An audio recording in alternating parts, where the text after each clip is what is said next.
To actually see the top of the cathedral come down was, I've never seen anything like it in my life. There's just no words, to be quite honest. It was absolutely awful.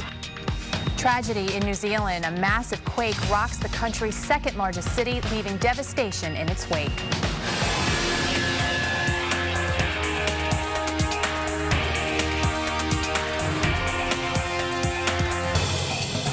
We continue to follow developing news out of New Zealand, where a magnitude 6.3 earthquake left the city of Christchurch in ruins. At least 65 are dead and hundreds are missing or trapped in the rubble. New Zealand's Prime Minister John Key says it may well be New Zealand's darkest day. Meteorologist Mike Bettis explains. The powerful quake struck at lunchtime, shaking the city of Christchurch and its 400,000 residents into chaos.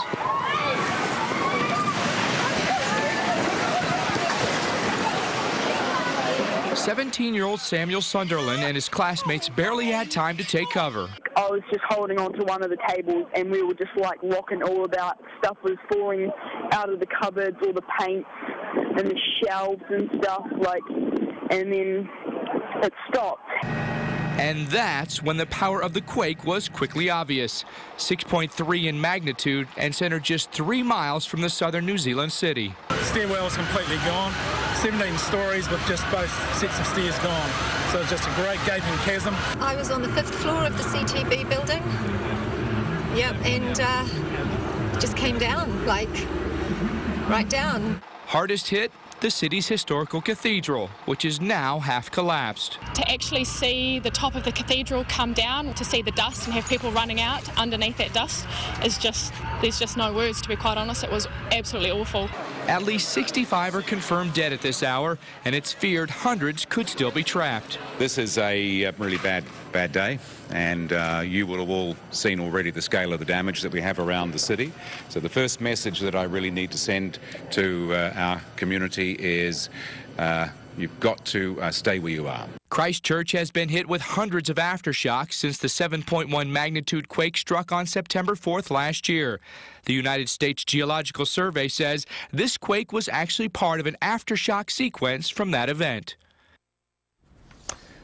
Just horrible situation there. Well, let's bring it back home where winter weather problems in the Midwest continue. Ice jams on the Des Moines River in northern Iowa caused flooding in Fort Dodge. Nearby residents couldn't do much to save their homes, their cars, their belongings. They were in fact shocked at just how quickly the water rose and rushed into their homes. we can often see sudden flooding and quick water rises with ice jams when that ice begins to break apart this time of year and washes downstream. Still a lot of cleanup to do, and a lot of flooding is still going on. This is the ongoing flood warnings here, and they cover so many states here throughout the Midwest, largely because we had that quick warm up here, and as a result we've had a lot of snow melt and a lot of that water flowing into the rivers. Temperatures still making their way a little bit above freezing today, and we'll continue to see more flooding problems continuing as a result of what little snow is left there continuing to melt. Then we've got that new snow here around West Virginia on into Ohio and Pennsylvania, still coming down in those places, but the bulk of the snow has moved out. Maria? This latest burst of snow made for a tricky commute to work this morning. Our Eric Fisher has more on this mid-Atlantic mess from the Baltimore suburb of Pikesville, Maryland. Well, if we came out here on Friday of last week, we'd be in shorts and a Weather Channel polo shirt. A few more layers out here today as temperatures have gone well below normal once again. They're going to stay chilly for at least the next couple of days. Now, we're in Pikesville. That's just outside of Baltimore, a northwestern suburb. We're right along I-695, and you can see the highway here moving at a pretty good clip. Morning commute wasn't slowed in any real meaningful, large way. We did have a couple of accidents, nothing large scale that we've seen in some of these winter storms so far this season. And you can see the snowbanks that we're standing next to here.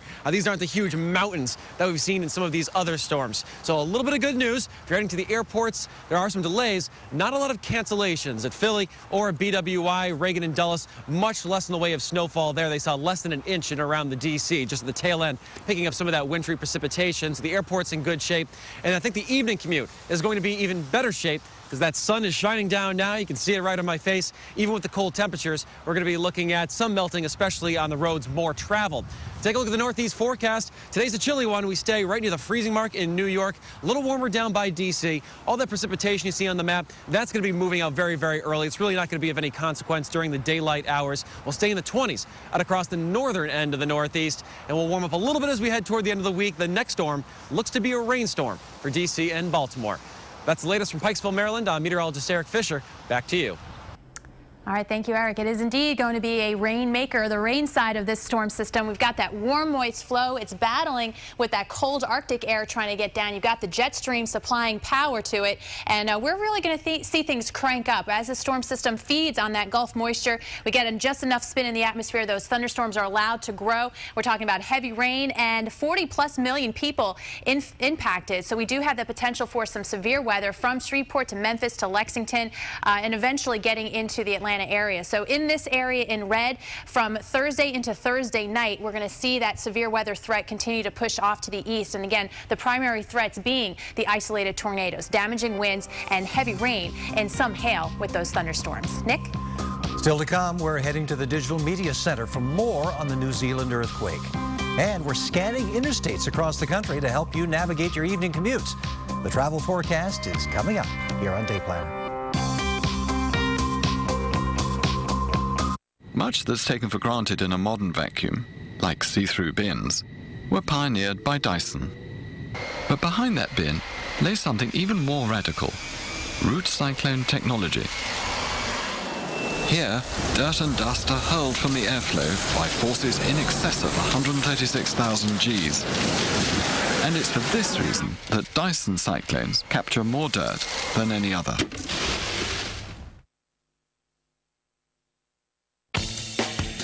While riding his bike, my 8-year-old fell off and broke 2 permanent teeth. Our dentist said we could come by his house, since his office was closed for the weekend. And that night, he was able to treat my son right in his own kitchen. I'll admit, I haven't seen a bill. But with service like that, I don't care how much it costs. Save money and time by choosing health professionals you can trust. To see reviews from consumers near you, visit angieslist.com today. It's basically a computer. It has up to 48 gigs of memory, so it can hold work files, pictures, videos, music, whatever you need. And this is just the keyboard. All my stuff stays on the phone when I pull it off the laptop dock. So it's a computer that's a phone, or a phone that's a computer. Really, either way is correct. Well, which is it, sir? You seem to be changing your story. The power of a computer, the portability of a smartphone. AT&T presents the Motorola Atrix 4G. In the network, your life fits in your phone. AT&T, rethink possible. All right, everyone, we're live in 60. The dreaded first sneeze, that crucial moment when you're left with a choice. Shorten your cold or suffer through it. At the first sign, get rid of your cold faster with Zicam. The weather man. It's been a crazy winter, and it's just getting crazier. The weather team. We have breaking news for you this morning. We are getting remarkable images and stories. Weekday mornings from 6 to 11 Eastern. Your daily forecast, news headlines, and the top story. Literally the worst conditions I think I've ever been in. Ready when you are, no matter the weather. 9 states under blizzard warnings. 9 states. Wake up with Al and your weather today. Weekday mornings from 6 to 11 Eastern on the Weather Channel. Great stories, great shows. The Weather Channel. Pride for excitement. And now, your local on the 8s.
It's an earthquake.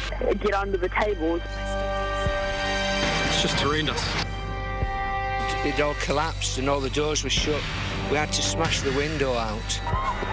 To actually see the top of the cathedral come down, to actually see it topple in front of the cathedral, to see the dust and have people running out, it was absolutely awful. Welcome back to Day Planner. We want to go over to the Digital Media Center now for more on this deadly earthquake. That's where we find meteorologist Maria LaRosa. Maria, bring us up to date. All right, Nick. Well, we continue to follow developing news out of New Zealand, where a magnitude 6.3 earthquake left the city of Christchurch in ruins. At least 65 are dead and hundreds are missing or trapped in the rubble. Joining us live from Penn State is earthquake expert Professor Kevin Furlong. Kevin, thank you so much for joining us. Obviously, this quake is horrific. Let's talk a little bit about the science of what happened here. We're talking magnitude, but we're also hearing a lot about the importance of the depth that this occurred. Yes, this earthquake is a large enough earthquake to do a lot of damage, but also because it was so shallow, it's only about a mile or so beneath the Earth's surface when it started the rupture. Most of its energy was able to be directed to doing damage to the land and to the buildings of Christchurch, which were just a few miles away from the earthquake. We've also been hearing that this may have been a part of a series of aftershocks from that 7.1 earthquake that they had back in September. It seems like a lot of time, but is that something that's kind of usual, or is it unusual? It's not uncommon to have the sequence of earthquakes after a major event go on for a year or even longer. And we worry about, we use terms like aftershocks, but the key thing is that this is a big earthquake of its own that obviously is doing a lot of damage and is having its own population of aftershocks. Its occurrence is almost certainly linked to the event back in September. What you want to call it is less important than really understanding that it's doing a lot of damage to a city that was already hurt by a big event 6 months ago. Now, this area of the world, not necessarily, they have earthquakes. They live in a pretty active area. Can you talk a little